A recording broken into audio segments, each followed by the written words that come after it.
अब अगर आप देखोगे कि जितने लोग आज भूखे रहने से दुनिया में मरते हैं, इससे 100 गुना ज़्यादा लोग ज़्यादा खाने से या गलत खाने से मरते हैं। क्योंकि हमारे सेल्स और हमारे शरीर भूखे रहने के लिए बने हैं, ज़्यादा खाने के लिए नहीं बने। They are designed for starvation, not for over eating. तो हमारे सेल का एक्सपेक्टेशन क्या है? सेल के लिए इंसुलिन एक गेस्ट है, क्योंकि वो 8-10 दिन के बाद आता था। खाना खाए तो इंसुलिन आए, खाना ही नहीं मिलेगा 4 दिन तो इंसुलिन 4 दिन के बाद आएगा, 10 दिन के बाद आएगा। तो इंसुलिन एक मेहमान जैसा था सेल के लिए। अब मेहमान के बारे में हमारे एक्सपेक्टेशन क्या है? कोई मेहमान आपके पास आया तो आप HL उसको दिखाओगे, सब कैसे बनते हैं, सुखोई हुई मीट वगैरह क्या क्या आपके पास है सब। नासिक में सब उसको दिखा, सब टेम्पल दिखाओगे। और गेस्ट ने क्या बोला है? मैं 3 दिन के लिए आऊँगा। आप खुश होते हो भाई, चलो अच्छा। लेकिन वो रहता है 3 महीने, तो क्या होगा? अभी आया 3 दिन के लिए, रहेगा 3 महीने, उस टाइम तो कुछ नहीं कर सकते। संस्कृति कहती है हमारी मेहमान तो भगवान का रूप है, इसलिए उसे कुछ नहीं बोल सकते। लेकिन अगली बार जब फोन करेगा, मैं आ रहा हूँ आपके पास, आप बोलोगे भैया मत आ, मैं दूसरे गांव जा रहा हूँ। ये आपका गेस्ट के लिए रेजिस्टेंस है, बराबर है। गेस्ट ने गेस्ट जैसा रहना चाहिए। तो सेल्स को लगता है कि भैया ये इंसुलिन जो है ये गेस्ट है, इसको जाना चाहिए। अब ये जाता ही नहीं। अब देखो कोई एक इंसान, आप में से काफी लोग ऐसे होंगे शायद, खाते ही रहते दिन में। अब खाने का मतलब समझ लो, सुबह उठने के बाद चाय में आधी चम्मच शक्कर डाल के पिया तो भी वो खाना ही है। मंदिर में प्रसाद लिया आधा पेड़ा, वो भी खाना है। सब्जी खरीदने गए, अब थोड़ा टुकड़ा खाने को मांगा, वो भी खाना ही है। अब इस प्रकार से कोई व्यक्ति दिन में 15 बार खाना खाता है, कम ज्यादा जो भी है, लेकिन इंसुलिन तो पूरा आता है उसका, तो वो 15 बार इंसुलिन डालेगा। अगर 5 यूनिट इंसुलिन डालता है तो दिन में 75 यूनिट इंसुलिन डालेगा। अब वो इंसुलिन नीचे जाता ही नहीं है, हाई लेवल पे रहता है। तो जैसे आप मेहमान से परेशान हो गए, वैसे सेल्स इंसुलिन से परेशान हो जाते हैं। उनको ये आदत नहीं है। उनको चाहिए कि खाना खाने के बाद आना चाहिए, काम होने के बाद 0 पे जाना चाहिए। वो जाता ही नहीं। फिर वो क्या करते हैं? इंतजार करते हैं कि एकादशी कब आएगी, आषाढ़ी कार्तिकी कब आएगी। वो सेल बेचारे इंतजार करते बैठते हैं। लेकिन उस दिन क्या करता है बंदा? उस दिन क्या खाने का है, पिछले 15 दिन से प्लानिंग करता है। मैं देखा है लोग कैलेंडर के ऊपर लिखते हैं कि पोटैटो का ये कब खाने का है, ये कब, लिस्ट बना के रखते हैं, कोई मिस नहीं होना चाहिए। तो सेल बोलते हैं ये तो सुधरने वाला नहीं है, शायद हमको ही सुधरना पड़ेगा, हमको बचना है तो हमको कुछ करना पड़ेगा। तो जैसे अगर आपको कोई व्यक्ति अच्छा नहीं लगता, वो सामने से आया तो आप क्या करते हो? आपका मुंह फेर के दूसरी डायरेक्शन में निकल जाते हैं। वैसे सेल्स अपना मुंह फेरना चालू कर देते हैं, यानी अपना शेप बदलते हैं। अब शेप बदलने से क्या होता है? वो इंसुलिन रिसेप्टर का शेप भी बदलता है। सिंपल लैंग्वेज में बोलूंगा तो जैसे आपके घर में कोई ताला है, इसके ऊपर मैंने हथौड़ा मारा 10 बार, अब क्या होता है? अब चाबी उसको बैठेगी नहीं, तो ताला खराब हो गया। अब क्या होगा? ये आदमी कुछ खाएगा तो इंसुलिन जो है चाबी वो खोलने की कोशिश करेगी वो रिसेप्टर को। अब क्या? ताला खराब है, इंसुलिन काम नहीं कर पाएगा। तो ग्लूकोज सेल में नहीं जा सकता। ग्लूकोज तो खून में बहुत है, लेकिन सेल में नहीं जा सकता। तो सेल क्या करेंगे? कंप्लेंट ब्रेन को, माए बाप खाना नहीं मिल रहा। तो ब्रेन देखता है ब्लड स्ट्रीम में हाल इतना बड़ा, इतना ग्लूकोज है, इनको क्यों नहीं मिल रहा है? तो शायद मेरे चाबी जो है, कीज जो है, वो या तो कम है या इनइफेक्टिव है, काम नहीं कर रही। अब दोनों सिचुएशन में ब्रेन बोलता है ठीक है 5 यूनिट से काम नहीं हो रहा, अभी 10 यूनिट कर देते। तो जो व्यक्ति 5 यूनिट इंसुलिन बनाता था, अभी हर वक्त 10-10 यूनिट इंसुलिन बनाएगा। इसको बोलते हैं डेवलपमेंट ऑफ इंसुलिन रेजिस्टेंस। जो काम 5 यूनिट में होता था उसके लिए अभी 10 यूनिट लगेगा। इसको बोलते हैं इंसुलिन रेजिस्टेंस। अब ज़्यादा इंसुलिन से 2-4 महीने काम चलेगा, फिर और लॉक खराब होंगे, फिर ब्रेन 10 का 15, 15 का 20, 20 का 25, 25 का 30, ऐसे करते करते एक सिचुएशन ऐसी आ जाएगी कि खून में बहुत सारा इंसुलिन है, बहुत सारा ग्लूकोज है, लेकिन अभी ताले इतने बिगड़ गए रेजिस्टेंस इतना बढ़ गया कि ग्लूकोज सेल में नहीं जाएगा, वो सेल खून के अंदर ट्रैप हो जाता है और पेशाब में से पास होना चालू हो जाता है।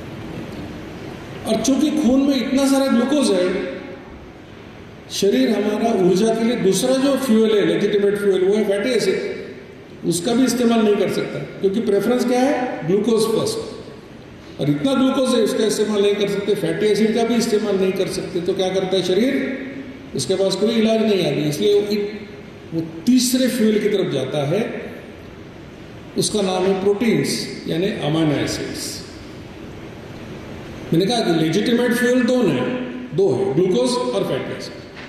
लेकिन अब अगर घर में आपके सब पैसे खत्म हो गए और आपने लोन निकाला है, तो क्या करते हो फिर आप, घर गिरवी रखते हो या गहने गिरवी रखते हो।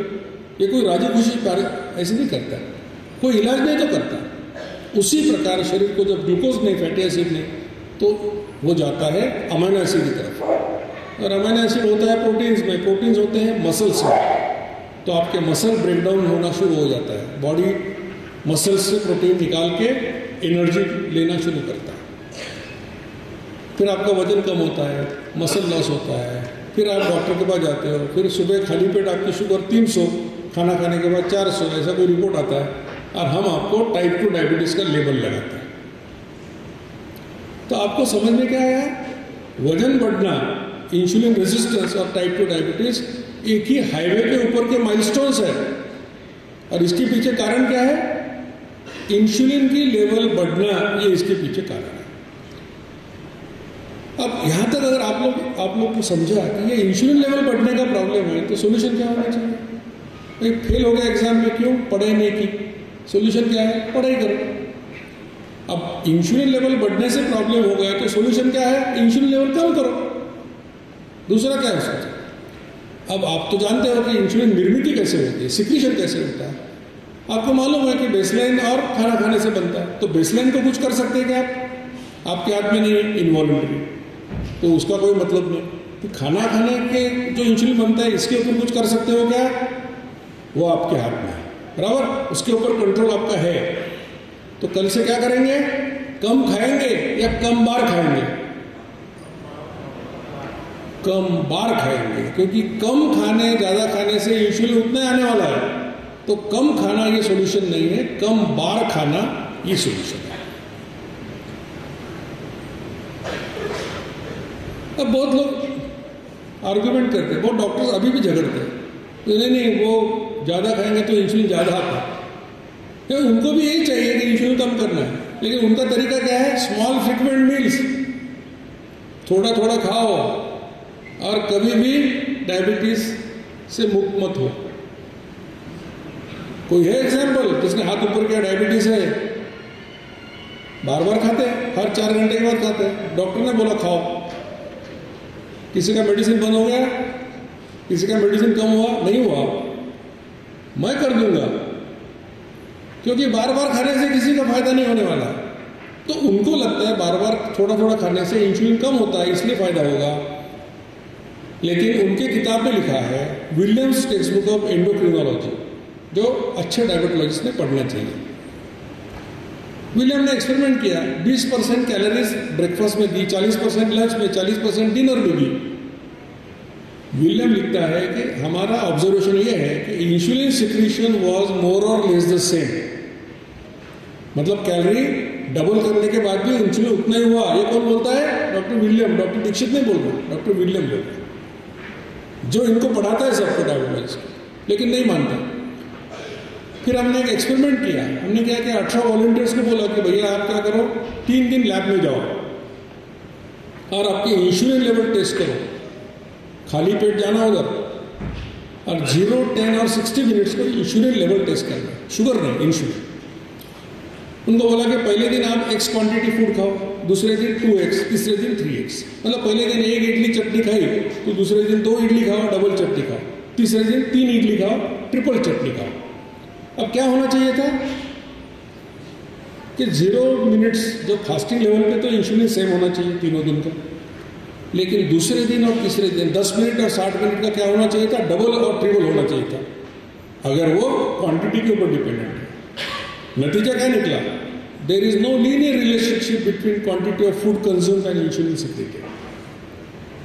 मतलब हम जो बोल रहे हैं कि कम खाओ ज़्यादा खाओ इंसुलिन उतना ही बनता है, ये प्रूव हो गया एक्सपेरिमेंट से. ये रिसर्च पेपर पब्लिश हुआ in international journal of basic and applied physiology में. अब फिर भी अगर मेरे साथ कोई विवाद करना चाहता है, डिबेट करना चाहता है कि मेरा ओपिनियन ये है, तो हम ओपिनियन को रिस्पेक्ट नहीं करते. साइंस में हम एविडेंस को रिस्पेक्ट करते हैं.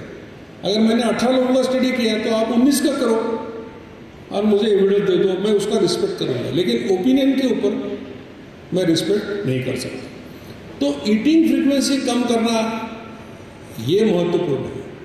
यहां तक सब लोग आ गए